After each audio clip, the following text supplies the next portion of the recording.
As you're doing your business promotion and social media marketing and posting, you'll need a lot of content, and you'll need a way to make a lot of content visually catchy and appealing for free, because it's impossible to outsource everything. I mean, it's possible, but you'll be spending a lot of money.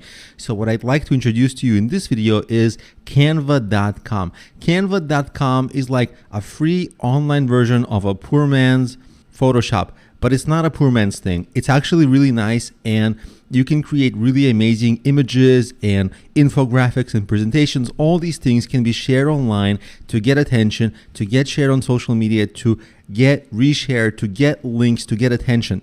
So what you would do is go to canva.com and create your account. You would just click sign up, and you can sign up with your Google Gmail if you're logged in, or with any other email.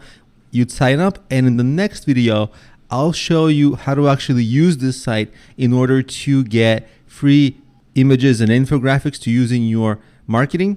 And of course, they have paid options.